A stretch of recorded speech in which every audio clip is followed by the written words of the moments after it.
Welcome to the Neuroperformance Podcast with your host, Andy Murphy. Join us as we delve into the advanced high-performance tactics he uses with his elite clientele across the globe. Let's unlock a whole new world of business potential together.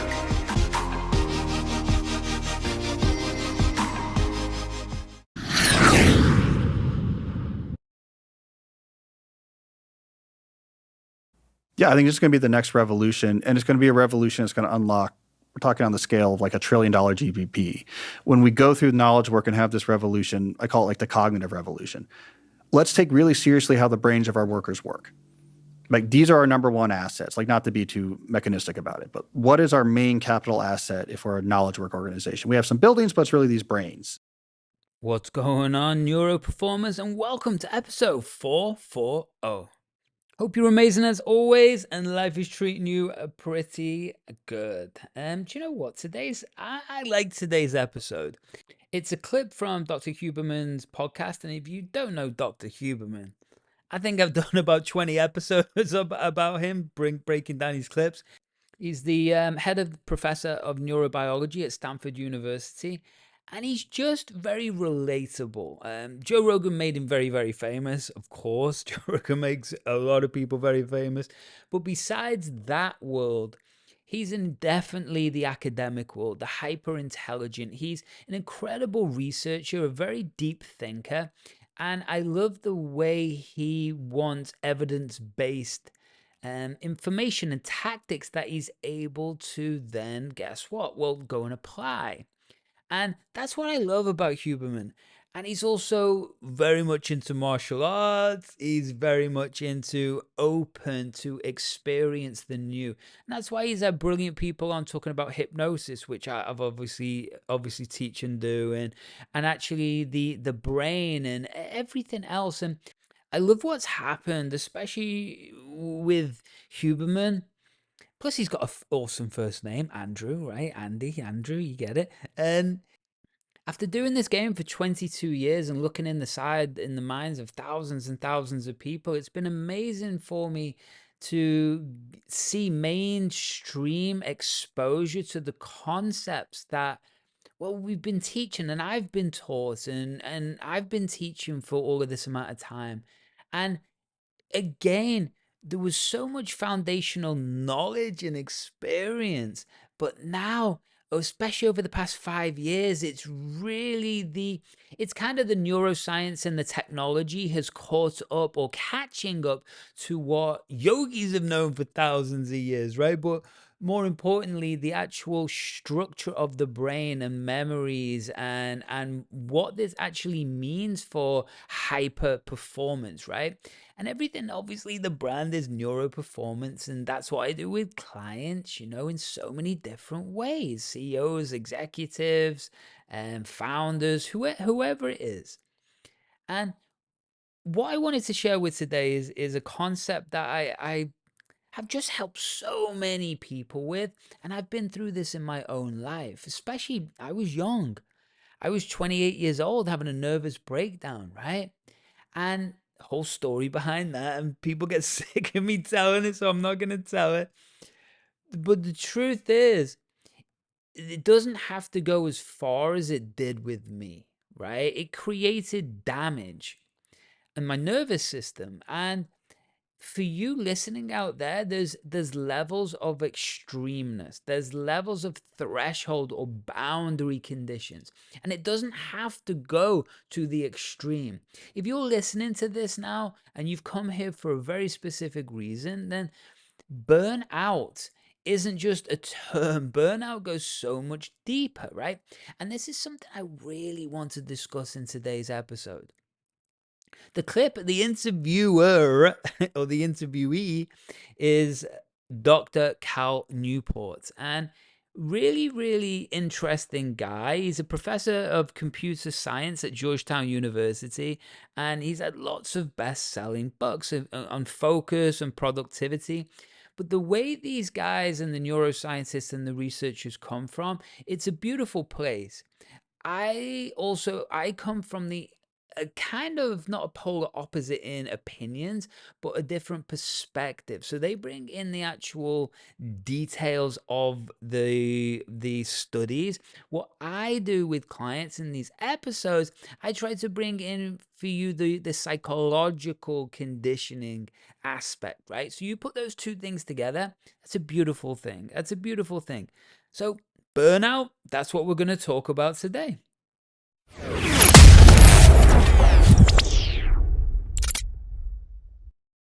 Make sure that you are following me on social media. Make sure that you are following me on LinkedIn and you're headed over to andymurphy.online because I'm bringing out some awesome special things. I'm not going to tell you about them now. I just wanted to let you know, right? So get on that list today.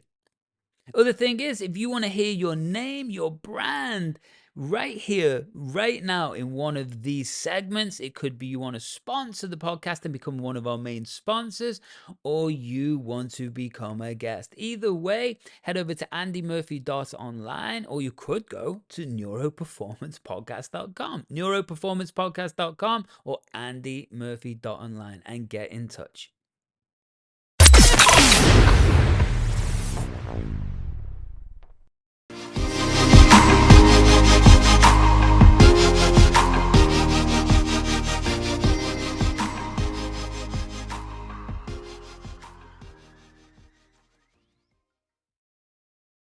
I'm interested in this concept of burnout. Yeah. We hear about burnout.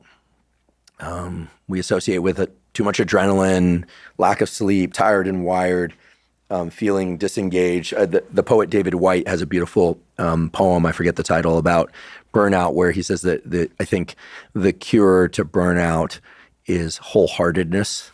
And I always like that. It's a bit more abstract than the kinds of things we're talking about today. But I like that because there's something about wholeheartedness, really leaning into something with the true desire to be there and to explore it no matter how hard, that is the opposite extreme of burnout. Let me jump in there, crew, because that's the only time that Andrew Huberman is actually going to reference that type of concept, right? So let me jump in on that, because what he's really talking about is something I teach in my protocols, which is the emotional driver, the intent, the why, right? But when people talk about the why, what are they really saying? And that's what he's talking about there, right? Well, they're really saying, why am I doing this? And that's a great point, nice and simple. But the truth is what we want to understand, right? So if you're listening to this, what is the absolute truth? Now, you might go, well, it's for money. Nothing wrong with that. Nothing wrong with that. It's to change the world, the planet, and hang out with Elon and take us to Mars. Okay, nothing wrong with that. They're all good points, right? So it doesn't just have to be, well, people say you shouldn't just strive for money. Well, yes and no. Yes and no, in my opinion. And the reason I say that is it's kind of a controversial point that I'm saying. And it simply depends, yes, on your intent, but it depends on the emotion that is driving that intent. Does that make sense? So you might want it for money, but money, the fuel source that's driving you to get money, is absolute scarcity, right? It's an amygdala response. So you're constantly in that fight or flight response. Everything around you, so your filter system in your brain is seeing just fear-based and lack, and you need, I've gotta have the money. That isn't the emotional driver that I would want to imprint or embed or install or rewire in your brain, or whatever you want to call it, right? So what is that fuel? Does that make sense? Because you're having a totally different reaction. Now, you might want to go to Elon and go to Mars, but it could be coming from the same place, the same emotion. And either way, that's not going to have it's not going to have the best biological consequence on you, but it's going to burn out, man. right? If you're constantly living in this fear response and you're using it to fuel you to take action, you know what? I've seen this thousands of times, and I've been there myself, and it's not a good feeling. It's not a good feeling. This is why I really believe the old way of doing business is changing. This is why I love working with female CEOs, next gen, right? And even everyone in between and every other aspect. It's because the old way the society structure has been created is from scarcity, you know? It's from, and you might go, well, why there's billionaires in the world? There's all these incredible buildings in the world. Dubai has made a whole city. How's that coming from lack?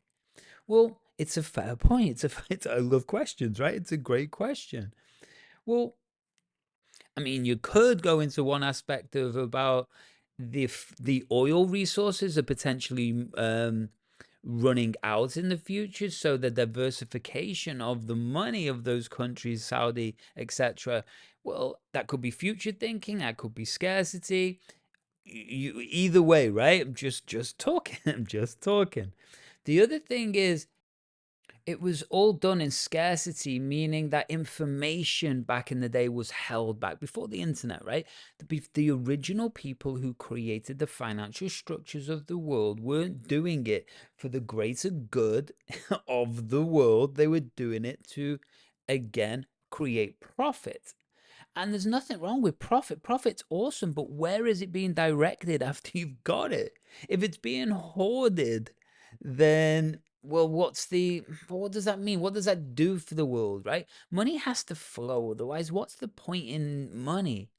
But if we direct money where it's really supposed to go, it could be towards philanthropy or solving issues or just helping someone eat who you see on the street who needs food. That's where money's supposed to go. And again, we could go a little metaphysical, we could go a little heart center, or we can go into just economics. It just has to flow. It being stored at a greater capacity doesn't do anything good. Now, you might be going, Andy, yeah, but does that mean that there shouldn't be billionaires or trillionaires? No, I'm all about it. I'm all about it. Make as much money as you want. Just make sure that the emotional driver behind it is the correct one. It's in alignment. It is truly, truly with the best intent, right? And it doesn't mean we can't use this lack or scarcity or anger or frustration as a fuel source to take action. I'm all about that. But like we're talking about in today's episode, there is a limit that will burn out, like jet fuel, right? It's not designed to go forever. It's not designed to have perpetual motion. It's designed to burn out. So if you are coming from the wrong place, again, we just got to make sure that you are fine-tuned. Yeah. Well, I mean, I think burnout if we're thinking knowledge work, like people with office jobs, my diagnosis there, it's not exactly quantity of work that does play a role. It's the kind of work. Because I think what's happening, what's been deranging actually for people in these jobs is workloads are getting larger, right? In part because communication is low friction and we always want to be demonstrating activity because of pseudo productivity and people are always asking us to do things and we say yes. Everything we say yes to brings with it administrative overhead, right? Which is talking about the thing but not actually doing it. So it's like emails about the commitment. It's meetings about the commitment. Because our workloads are larger, what happens then is more and more of our time has to service this administrative overhead because everything we say yes to brings with it its own overhead. It adds up, it aggregates, right? So now more and more of our day is spent talking about work and not actually doing the work. And to make it even worse, it's not like this overhead is all batched together. It's sort of spread out throughout your day. So it's also putting you in that state of constant distraction, which makes it hard to do work. What I think is burning people out is they're now in this state where they're saying, I'm spending most of my day talking about work, sending emails, attending meetings. Very little time is left to actually make progress on the work. and then the workload gets larger and larger. This by itself is deranging, right? It feels like you're in some sort of nihilistic experiment. Like, what is this? Why do I have 6 hours of meetings? This can't be the right way to work. And then what happens, of course, is you have to recover time in the morning and the afternoon, maybe after your kids go to bed, to try to actually make progress. So now you also have just a straight work quantity issue. So you're working more hours. There's an energy drain. But I think that psychological piece of this can't possibly make sense. Like, I'm checking email once every 2 minutes and spent 6 hours in Zoom, like doing very little actual high value work. Like, this can't be the right way to work. That's what I think the burnout epidemic right now is coming from.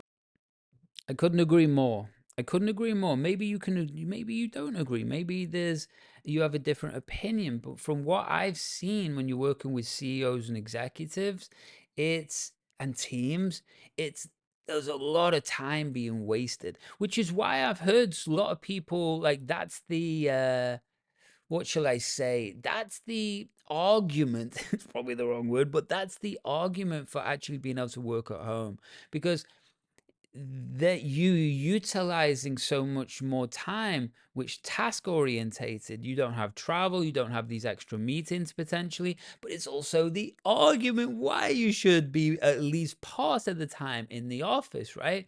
Because you want to be able to have these face-to-face meetings, you want to be held accountable and see what's actually going on. I think there's I don't know, for someone who's not worked in an office in like 16 years and just traveled and worked with home offices, this suits me, but I can also see the massive benefit of actually being in front of people. So when I do private events or when I do networking events, and I really love being face to face with people. Maybe it's because it's unique for me, yeah. But maybe it's not for someone who spent 30 years in an office. I feel there's pros and cons to both. But besides all of that, Dr. Cal is talking about is a constant dopamine burnout. That's really what he's talking about. Because with all of these tasks, all of this novelty that's getting blasted in your brain, checking your email every 2 minutes to see the next thing this next thing that you have to have added to your already stack of things that need to get done. That is putting in a massive amount of stress on your nervous system for a start. You are getting constant new things, so that's going to give you dopamine burnout. And then what happens is because people not knowing how to state change. People are not having the tools and routines and systems and techniques to be able to manage your nervous system, manage the images that are playing in your head, manage your tonality, your pace, your pitch, your timbre of your voice, which affect how you're communicating with your brain and therefore your behaviors, right? And that means, are we supposed to just be, we're talking about focus, are you just supposed to be laser focused for as long as possible? Well, it depends. It depends on the person. It really, really does. Like, I don't know about you, but years ago, before some of the chaos I had in my life, it's a case of I could push, like literally just push for I could go for 12 hours straight. I didn't even have to eat nothing, right? Consequences, I get it. But this is young naivety and also having a conditioned nervous system. So I could just push and push and push and push and push. Often pushing down the wrong path, but I was pushing. Now, if I had to go back and look at what fuel, right, is driving that, then again, it's always the wrong fuel. And the other thing is not knowing how to develop, design, and use states or peak states. This is kind of my superpowers, right? And using those states to transition and expand people into whole new blue oceans of results. But if you don't know how to do this, then the patterns just flow through every area of your life, and it's like you can't get out. It's like you're treading water in the ocean, but you're drifting further out in the ocean, so the waves keep getting bigger, and you can't get back to land, right? That in itself that's a terrible feeling that we've all been there, and it's the opposite of productivity. Is that psychological component of, we all know this is stupid, but no one is saying the emperor has no clothes on. We all know that the amount of email and meetings I'm doing is such a waste of my salary. Like, this is a highly trained brain. Like, I could be writing these reports or this code or creating these business strategies, but we're all just accepting this. So I think the absurdity of the current situation is creating as much of the burnout as it is just, we also have to add these extra hours. There's just like a straight aggregation of work quantity. It's almost analogous to taking professional athletes or would-be professional athletes and having them do a bunch of other physical labor so that they're showing up not fresh for the game and little micro injuries and distracted. And no one's admitting that this doesn't make sense, and everyone's just getting injured, and no one's talking about it. So it's the absurdity of it would drive people crazy, and it is driving people crazy. It's so difficult, though, because certain things like smartphones are very useful on the hospital ward. I mean, doctors can communicate, nurses communicate so much faster now. Parents and kids can communicate. Who's going to pick up the kids? Nope, got stuck in traffic. You go this way. Alternate route on Google Maps, and on and on. So it's all woven in with stuff that's also highly adaptive. It makes it tough. Yeah. You know, it's almost like the work of being a selective filter is half the work of trying to deload the cognitive systems that would allow you to do deep work. Yeah. Well, in the workplace, it's even harder than that, right? Because part of the issue is email and Slack. Let's just say digital communication. I spent a lot of time studying that closely, right? From like a technocritic standpoint, the introduction of digital communication to the workplace.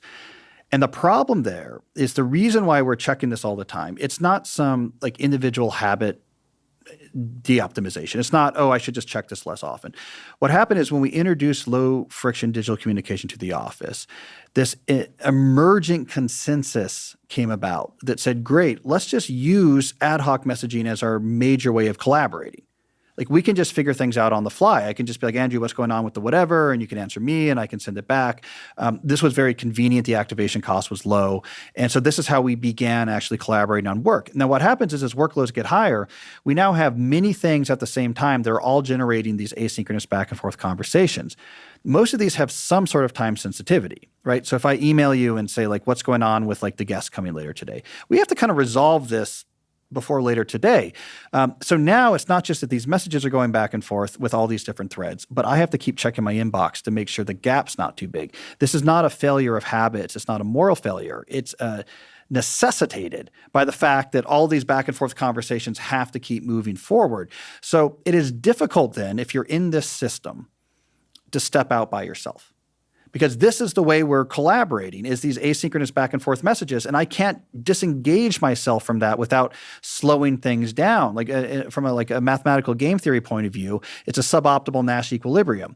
It's not the right place, not the right way to run this. The utility value of this configuration is low, but no one individual can deploy a different strategy that's going to be higher value. We're stuck in it. He actually brings up an interesting point. I focused on the word stuck there, right? Stuck. And I found that's a lot of, I don't know, it could be a CMO, CEO, anybody in management, executives, even the CEO, in the actual top CEO. It's often they can feel stuck. And I suppose it's like a politician getting into government, and it's like they have all these great ideas, but the machine is already running, right? And that machine's not a new machine, and it's a complex machine. And so then it feels very difficult to be able to create changes on the fly. That's why you see a lot of startups being able to be nimble and be able to make real micro decisions on the way so they can scale really, really fast. But once the vehicle's moving and running, you kind of don't want it to change ship, right? Because things can break down. And this is also the same with adopting a new company culture or new technology or new concepts or new systems. And this generally, right, has to flow from the top down. And that's what my superpower is. Not working with people from the bottom up in an organization, working from people from the top down. Because I've always found once you are able to change or align or update or synchronize, using lots of words, I get it, the top down thinking, right? Then you can create the whole team to think the same. And what you got to understand is everyone's got different what? Drivers to why they go to work, why they believe what they do, why things are important to them or not important to them, the style that they like to communicate, their learning modality. All of these things are very unique to the person, chunk up higher. They're very unique to the team, chunk up higher. They're very important or unique to the CEO and therefore the company, right? And so feeling stuck also creates frustration. That frustration also creates, what are we talking about today? Burnout. And when you start to understand that, then what tends to happen is the unconscious mind's default setting is this: it just wants to keep you safe. Subconscious mind, unconscious mind, whatever terminology you want to use, but it just wants to keep you safe. And so it's going to tell you to stop putting your hand on the fire. Well, the fire could be all of these dopamine loops. The fire could be all of these extra tasks. The fire could be, or the frustration could be, not being able to make change. Does that make sense? So where does this all have to happen is my point. It has to happen internally, individually. If it happens internally, individually, and then you understand yourself, then everything else around you makes sense too. Does that make sense? And it becomes easier to manage this burnout before it happens. Preemption. Right. And so now it becomes really hard for an individual just to say, I want to check my email less often. It's built in systemically into this hyperactive hive mind workflow. And the only way to break free from the suboptimal configuration is to basically have the organization itself do like a really high cost change to the rules of the game. These are how we're collaborating now. We're not using email freely anymore. We're going to use this system instead. Here, it's a very expensive top-down procedure to free ourselves from the suboptimality. It's like in the world of work, that's partially why this is such an intractable problem. I mean, I tried to write a book about this recently, and it was really hard to gain traction because it's not easy to solve this. Like no individual can move out of this, and you have to put in a lot of energy as an organization to try to change this. So it's in some sense, email is a more insidious problem than social media on the phone. Because at least over here, this is my engagement with this. And I might have these moderate behavioral addictions, but I could make differences here. In my company, this is much worse. This is like a systemic problem. It's an emergent, deterministic work impact on an economic, social, cultural system that was completely dynamical and went in a way we didn't really expect. So it's a really tough situation sometimes, especially in the world of work. How do we get out of this constant distraction? It's why, I wrote Deep Work. And I was like, well, why don't people just do this? That's why they don't just do this, because it's not so easy to reclaim this time. Well, it's like when I was a graduate student and postdoc, I was focused on eating pretty well, meaning just clean-ish food. And people talked less about that at that time. Yeah. I was also really committed to exercise since I was 16. People were less committed to that in the academic sector at that time. Now I think it's commonplace for people. Like, I'm going to my yoga class, I'm doing my zone 2 cardio, I go to the gym, men and women do this. I remember having like this sneak off to the gym, like, okay, yeah. You felt like a bit of an oddball if you were the one bringing your lunch to the pizza luncheon. Not there's anything wrong with pizza, love pizza, but I was trying to eat well. I have for a long time. I feel better when I do, and I'm grateful that I did. But you get some weird looks like, oh, do you have an eating disorder or something like that? That's what people would say then. Yep. Now people would probably look and go, that looks better than the pizza. People start to understand. So I think there needs to be a cultural shift. Yep. And I think there has been a cultural shift around food and exercise. Certainly food, meditation, sleep. Yep. I think people are far more accepting and actually encouraging of their workers and coworkers taking really good care in order to function better for longer. Yeah, I think it's going to be the next revolution, and it's going to be a revolution that's going to unlock, we're talking on the scale of like $1 trillion GDP. When we go through knowledge work and have this revolution, I call it like the cognitive revolution. Let's take really seriously how the brains of our workers work.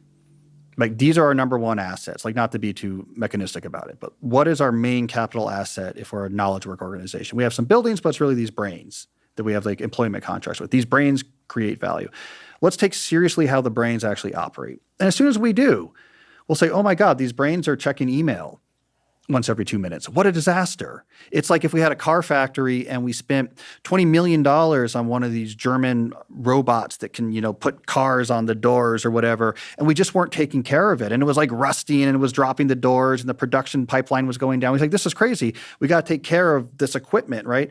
When we have the cognitive revolution, the sort of cognitive capital revolution in knowledge work, I think it's going to unlock $1 trillion GDP. I think that's how unproductive we've been. If we just think in the pure raw terms of brains producing stuff that's worth money, like if we're just like super deterministic and kind of inhumane about it, so much is being lost because we're in these suboptimal Nash equilibriums. Everyone just email everyone all the time. Everyone's just on Slack all the time. That when we finally have the revolution to get over that, it's going to be a massive economic hit. And AI might play a role in this, right? Because maybe AI, once it gets planning capabilities, is going to be able to take the burden of some of this back and forth planning. I think it's easier to get there with cultural shifts. I don't think we have to wait to build an email-capable ChatGPT to do this. Like you could solve this tomorrow. This is cultural as much as it's tool-based.